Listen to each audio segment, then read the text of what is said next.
All right, we're back live tonight and in focus. A community activist in Eldorado Park was shot and killed yesterday in what police have described as an assassination. 60-year-old Ayob Mungalee recently mobilized residents to raid the notorious B-section flats in the south of Johannesburg Township. Eldorado Park has over the years been battling murders and drugs, with activists often accusing local police of doing nothing to help. Community leader Dereleen James, who is a familiar face when it comes to the situation of gang violence, particularly in Eldorado Park, joins us now to give us more insight into this.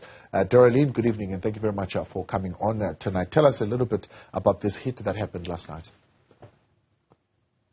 Good evening, Tabu, and thank you so much for having me. Well, at this stage, we don't have much information on what had actually happened. I think we are still in shock as community activists, even though ourselves, some of us and Ayob weren't working in the same team, but I think the objective was the same, and that is to rid this community of drugs and crime and the betterment of our community. And it's just a sad day for us as activists in Eldorado Park to think that, you know what, we usually release statements condemning the murders of our children and even people that are involved in these gangs. And now it kind of hits home and you're not sure where you're at. You're not sure if this means you must be silent about the situation.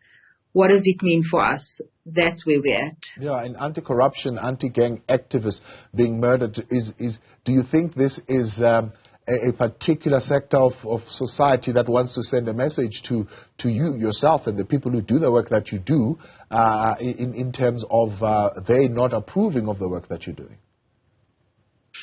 Whether it's an intentional message or not, the reality is that fear has struck us today. The reality is that an activist was gunned down, and that sort of leaves the rest of us feeling, is it time to hang up our gloves? Is it time to be silent? So that's just the general feeling amongst all of us. We met earlier on today and not much was said. I think we're also trying to internalize and absorb what has happened, you know, especially the fact that this incident occurred right outside of his home. It wasn't in a different area, but also he lives in the known area, the drug hotspot B section, where almost weekly someone gets gunned down. And it is beyond me to date, almost a year later, why there's no intervention for that specific small area in Eldorado Park, why police cannot get a grip. There's a lack of will, there's a lack of wanting to serve this community, there's no operational plan. And this is why someone can be gunned down during the day, early evening. Does it not in a way also send maybe some kind of encouraging message to you, in the sense that it looks like the work that you are doing has begun to touch a nerve, and you're beginning to get to the heart and to the core of what the problem is?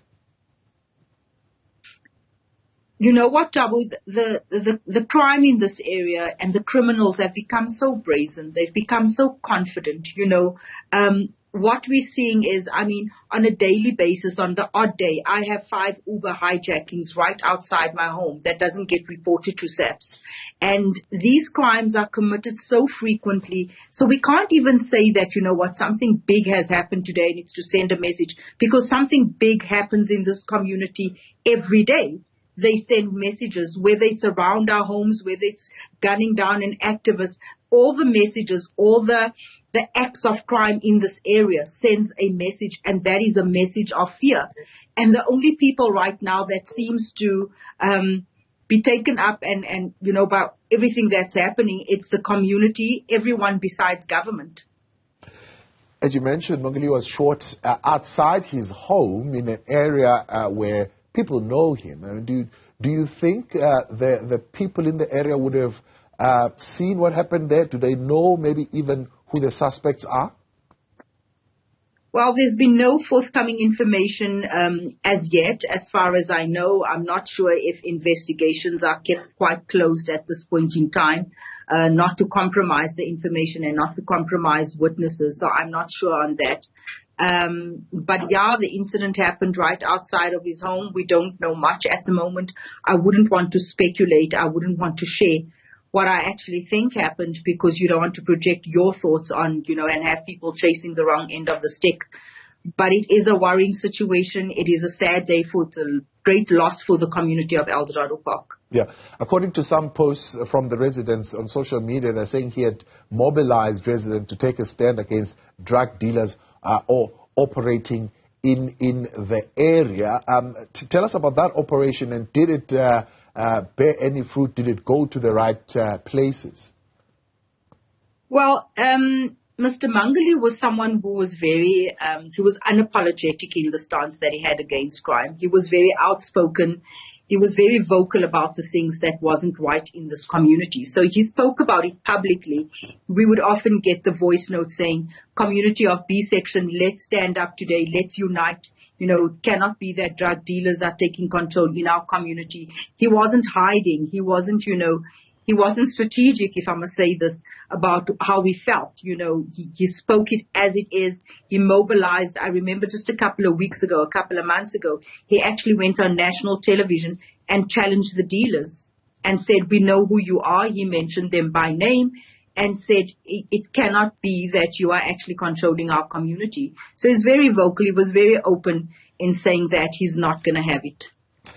The police are saying they are on a manhunt. Are you any confident in the work that the police are going to do in finding these killers? The police have been on a manhunt for the past year.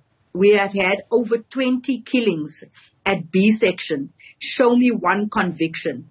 Show me one person that has been arrested, and then I'll believe this manhunt. But whenever someone passes on in the community, there's a statement that gets released. Police is on a manhunt, and that is where it ends. So I'm not sure about this manhunt, and I'm not sure if we even have the relevant and the needed resources to conduct a manhunt. Dereleen James, I appreciate your time. Maybe as a parting shot, I mean, we did see you last year going to camp outside the police station there for a good 30 days. I mean, is there such action still on the cards, or are you contemplating other action, at least to get the attention of the powers that be? Tabu, we camped outside the police station for over 100 days. On the 20th of December, we basically said it is time for phase 2. We've had a peaceful protest, sleeping outside the police station, because we felt that maybe we need to go to them in order for them to protect us. We then said on the 21st, you know what, let's look at a different avenue of different strategy.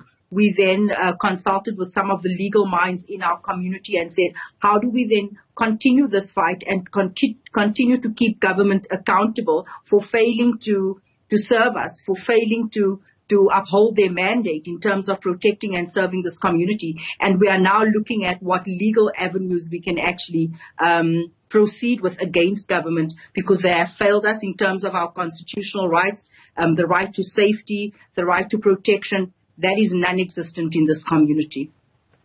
Appreciate your time, Dereleen, and thank you very much for coming on tonight. That's Dereleen James, the Eldorado Park community leader on the latest assassination of Ayob Mungalee last night.